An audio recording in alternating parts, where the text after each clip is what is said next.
सत्संगत जी प्यार से बोलिए धन्यवाद। सत्संगत,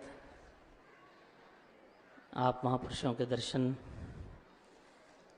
करने का ये सौभाग्य जो मिला है। सत्संगत, अभी थोड़ी देर पहले भी महात्मा ऐसा ही जिक्र कर रहे थे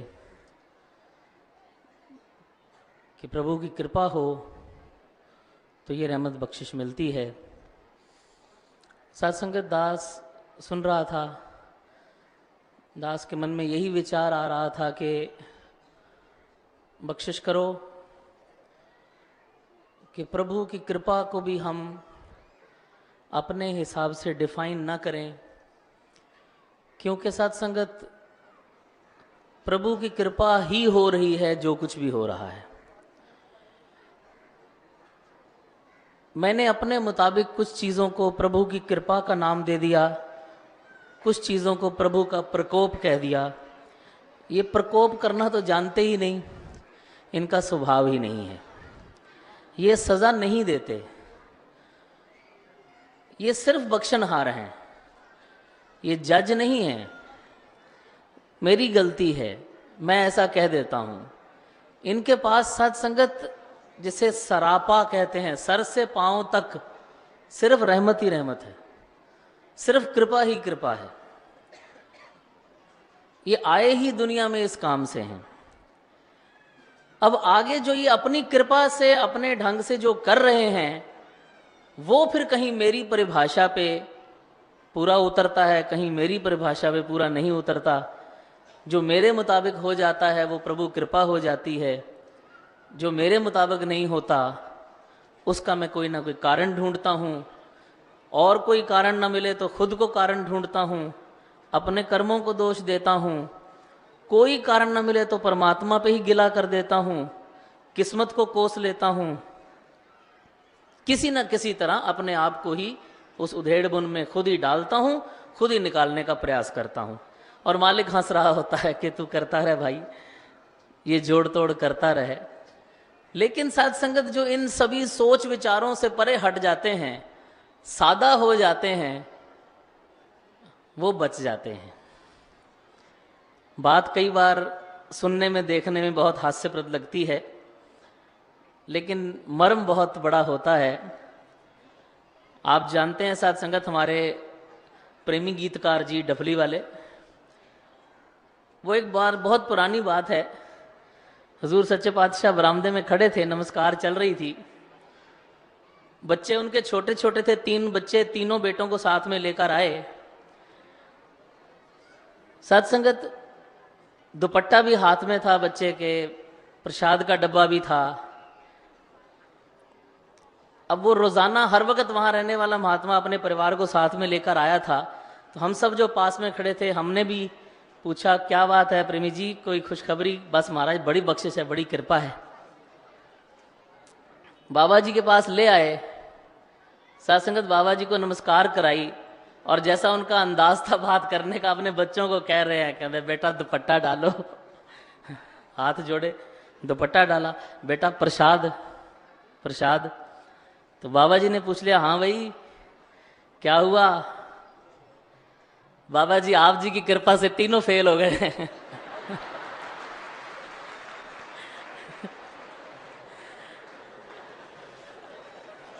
अब वो सारे इसी तरह, जैसे हमारा इस वक्त जो रिएक्शन है वही सबका रिएक्शन था। सभी बड़े जोर से हंसे एकदम कि ये क्या कह रहे हैं कि बाबा जी आप जी की कृपा से तीनों फेल हो गए। बोला, प्रेमी जी ये क्या कह रहे हो? कहता, पिछले 8-9 साल से अगर इनकी कृपा से पास हो रहे हैं तो फेल किसी और की कृपा से हो गए।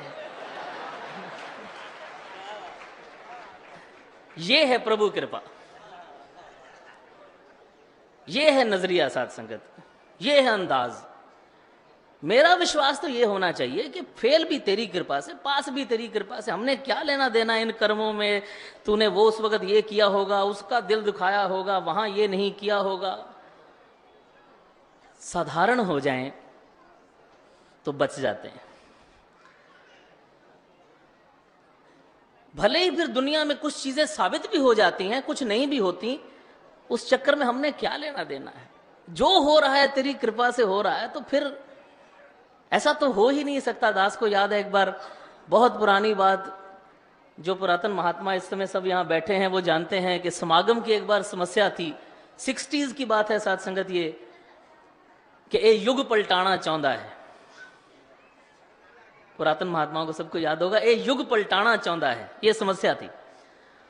तो दास के डैडी जी शौक साहब स्टेज चला रहे थे उस कवि दरबार की। साथ संगत सबने अपना अपना वो मुशायरे का दौर हुआ करता था। आप सभी उन सभी पुरातन महात्माओं से वाकिफ हैं। कहीं कमला जी हैं, तो कहीं साकी जी हैं, तो कहीं अलमस्त जी हैं, तो कहीं साथ संगत महरम जी हैं, तो शांत जी हैं, तो मान जी हैं। साथ संगत वो सारा का सारा उस तरह हर महात्मा कविता पढ़ रहा है, और पढ़ते पढ़ते साकी साहब का नाम लिया, और उसके बाद अंतिम जो रचना थी वो कमला जी की हुआ करती थी, हम सब जानते हैं। तो साकी साहब ने अपनी कविता, अपनी गज़ल पढ़ने के बाद कह दिया कि मैं ज़हमत सुखन दे रहा हूँ शौक साहब को, कि इससे पहले के इख्तिताम को पहुँचे, वो उर्दू उनका एक ख़ास अंग हुआ करता था कि आज का ये मुशायरा, ये कवि दरबार ख़त्म हो, कमला जी की कविता से पहले मैं गुजारिश करूँगा कि जनाब शौक साहब आएँ और वो भी अपना कलाम पढ़े। स्टेज पे आए, खड़े हुए, कहने लगे, साथ संगत इस वार ते समस्या दे नाल राबता ही कायम नहीं होया। साढ़े बड़े हैरान हुए कि शायद क्यों नहीं, बड़ा जोर लगाया है पर समस्या दे नाल दास दा राबता, कनैक्शन नहीं बनया। ये युग पलटाना चाहता है। इक्को शेर होया है, वो आप जी दे चरना च रख देना। और साथ संगत वो शेर क्या था कि जे ए चावे तां एक छिन भी नहीं लगदा युग दे पलटन विच। क्या बात। जे ए चावे तां एक छिन भी नहीं लगदा युग दे पलटन विच। हैरान हाँ किद्दां मन लवां ये युग पलटाना चाहता है। वाह। सत्संगत ही हम इसकी तारीफ कर रहे हैं कि जाने जाने में बेइज्जती कर रहे हैं कि ये युग पलटाना चाहता है पर पलट नहीं रहा। ये बहुत बड़ा सवाल है। हम यहां खड़े होकर कहते हैं कि सतगुरु अमन का संदेश वाहक है, दुनिया में अमन फैलाने आया है। क्या उस समय हम ये भूल जाते हैं कि अगर दुनिया में अमन नहीं हो रहा तो क्या ये सतगुरु की हार है? नहीं, साथ संगत दास पुरजोर तरीके से यह कहना चाहेगा कि यह सतगुरु का खेल हो सकता है, हार नहीं हो सकती। ये दुनिया का मालिक है, सर्वशक्तिमान है, ये जो चाहे कर दे। अगर फिर भी नहीं कर रहा तो उसके पीछे कोई कारण होगा जो मेरी समझ से बाहर है। मेरी समझ कम हो सकती है, इसकी ताकत कम नहीं हो सकती।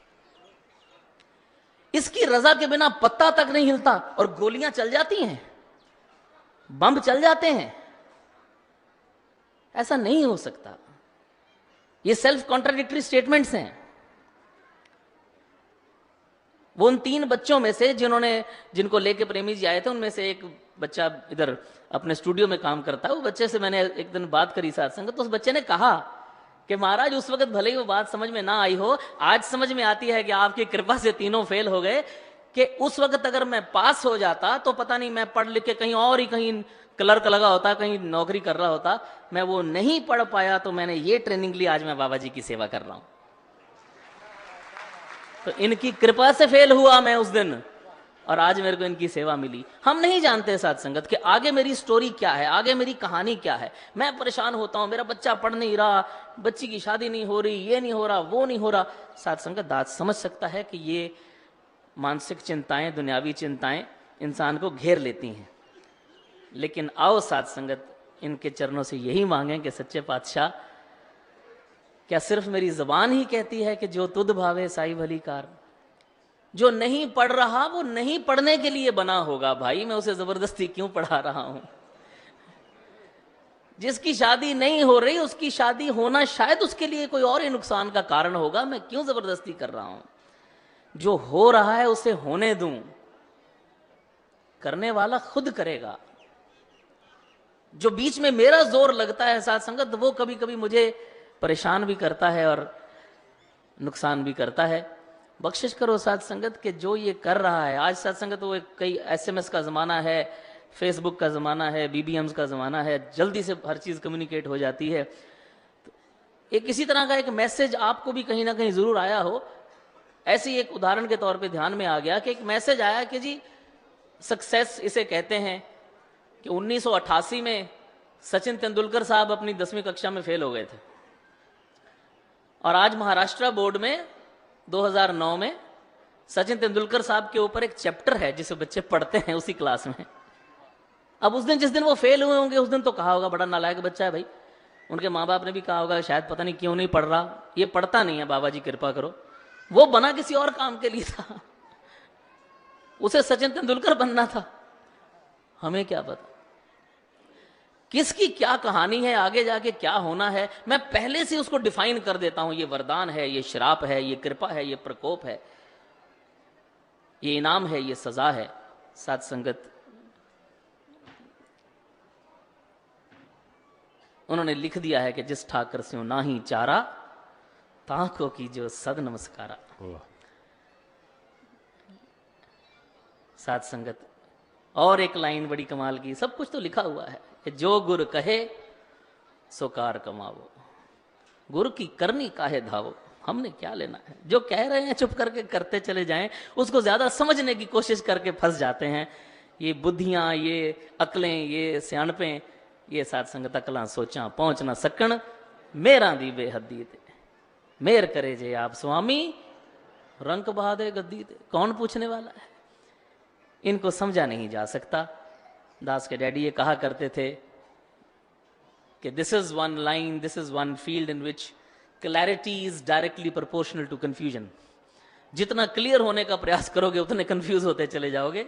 इसलिए सब अकल से आणप छोड़ के पोले पा मिले रघुराया, चतुराइयां किने ना पाया। ये इंटेलेक्ट की बातें, ये चतुरता की बातें बख्शिश करो साथ संगत, इनको छोड़ के इनके सामने संपूर्ण समर्पण हो जाए, आसान हो जाती है जिंदगी, आनंद ही आनंद हो जाता है। हर तरफ देख के खुशी होती है, किसी को देख के तकलीफ नहीं होती, किसी को देख के ये मुस्कुराहट रुकती नहीं। अंत में बस वही कह के आपसे इजाजत चाहूंगा कि किसी ने पूछ लिया कि फिर इस लाइन पे चलते हुए क्या निशानी है, मुझे कैसे पता लगे कि मैं ठीक जा रहा हूं, मेरी हेल्थ ठीक है, मैं हेल्दी हूं। तो दास को उस समय और तो कुछ सूझा नहीं, सिर्फ यही दास ने विनती की कि भाई साहब जी यहां खड़े होकर चारों तरफ नजर दौड़ाओ और वो चेहरे गिनो जिन चेहरों को देख के आपका आनंद खराब होता है। ऐसे देख रहे खुश हो रहे, खुश हो रहे, खुश हो रहे, ऐ कित्थों आ गया है। जितने जिंदगी में वो चेहरे कम है उतने आप ठीक जा रहे हो। अगर किसी को देख के भी मेरा आनंद खराब नहीं होता, मुझे आनंद आता है, मुझे मजा आता है, मुझे खुशी मिलती है कि सच्चे बादशाह शुक्र है, ये भी आया है, ये भी आया है, ये भी आया है, इनके दर्शन भी हुए, इनके दर्शन भी हुए, और क्या चाहिए मुझे सेहत से। यही गुरसिक की सेहत है। और जहां मेरे मन में कड़वाहट आती है कि ये ऐसे क्यों बैठा है, ये ऐसे क्यों खड़ा है, ये क्यों आया है, ये क्यों नहीं गया, ये क्या कर रहा है, इसने क्या पहना है, इसने क्या बोला है, वो जितनी तकलीफें मैंने अपने अंदर घेर रखी हैं, समझ लीजिए उतनी मेरी सेहत खराब है। बख्शिश करो साथ संगत। दास तो अक्सर ये बात कहा करता है कि जब चंडीगढ़ में रहते थे उन दिनों में, सुखदेव वीर जी बैठे हैं, इन्होंने वो दौर सारा देखा है, सब महात्मा जानते हैं। पंजाब का एक वो दौर था कि जी हिट लिस्ट है, जी हिट लिस्ट, फलाना हिट लिस्ट में आ गया है, ये सुना करते थे। दास एक दिन सोच रहा था कि हिट लिस्ट तो चलो छोड़ो, अपनी जिंदगी के हेट लिस्ट बनाएं कि कितने लोगों को हेट करता हूं। वो जो हेट लिस्ट है एक बार बना के देखें। दास ने एक बार बाहर भी ये बात चरणों में रखी थी, हेट लिस्ट बनाएं एक थोड़ा टाइम निकाल के, ये मुझे अच्छा नहीं लगता, ये अच्छा नहीं लगता, ये अच्छा नहीं लगता। कितने होंगे? 5, 10, 50, 100, इससे ज्यादा कहां होंगे? फिर उनके सामने कारण लिखें, मुझे क्यों अच्छा नहीं लगता। ये मेरे पैसे ले गया, ये मेरे से ठीक तरह बात नहीं करता, मैं संगत में जाता हूं ये मुझे टाइम नहीं देता। ऐसे ऐसे कारण मिलेंगे साथ संगत, यकीन कीजिए ऐसे ऐसे कारण मिलेंगे। इसकी तो मुझे शक्ल ही अच्छी नहीं लगती, उसमें उसका क्या कसूर है जिसकी शक्ल ही अच्छी नहीं लगती। कारण लिख लें सारे एक बार उस हेट लिस्ट में कि कौन क्यों अच्छा नहीं लगता। ए तो मैनू वैसे नहीं चंगा लगता, चलो लिख लो, वो भी लिख लो। उसके बाद साथ संगत ये एक्सरसाइज करके देखिएगा, फिर एक एक करके उस हेट लिस्ट को कम करना शुरू करें। भाई पैसे ले गया, उसकी कोई मजबूरी होगी, बेचारा अंदर से बुरा आदमी नहीं है, छोड़ो काट दो। गाली दे गया, पता नहीं उस वक्त उसका ब्लड प्रेशर हाई होगा, छोड़ो चलो माफ कर दो। महापुरुषों ने संगत में टाइम नहीं दिया, मैं संगत सुनने जाता हूं कि बोलने जाता हूं, महापुरुषों की भी मजबूरियां होंगी। नहीं नहीं, ये भी काटो। इसकी शक्ल ही अच्छी नहीं लगती तो शक्ल उसकी थोड़ी है भाई, उसको जैसी दी गई है वैसी है। एक एक करके उस हेट लिस्ट को कम करें। साध संगत वो जितनी जितनी कम होगी, वो रिक्त स्थान सिर्फ और सिर्फ आनंद से भरेगा, सिर्फ और सिर्फ खुशियों से भरेगा, सिर्फ और सिर्फ रहमतों से भरेगा। जिस दिन साध संगत वो मेरी हेट लिस्ट खत्म हो जाती है, भरपूर आनंद हो जाता है। फिर मैं दुनिया में राजा हूं, फिर मैं बादशाह हूं, फिर मुझे क्या लेना देना, जब मुझे कोई जिंदगी में डिस्टर्ब ही नहीं कर सकता, किसी की प्रेजेंस मुझे डिस्टर्ब नहीं कर सकती, तो हर तरफ से क्या मिलेगा? सिर्फ खुशी मिलेगी, सिर्फ आनंद मिलेगा। इधर ही है, मौजूद है, मुझे लेना नहीं आता। सतगुरु बार बार सिखा रहे हैं। अब तो सीधा सीधा डायरेक्ट कहना शुरू कर दिया, आगे तो इशारों में बात करते थे।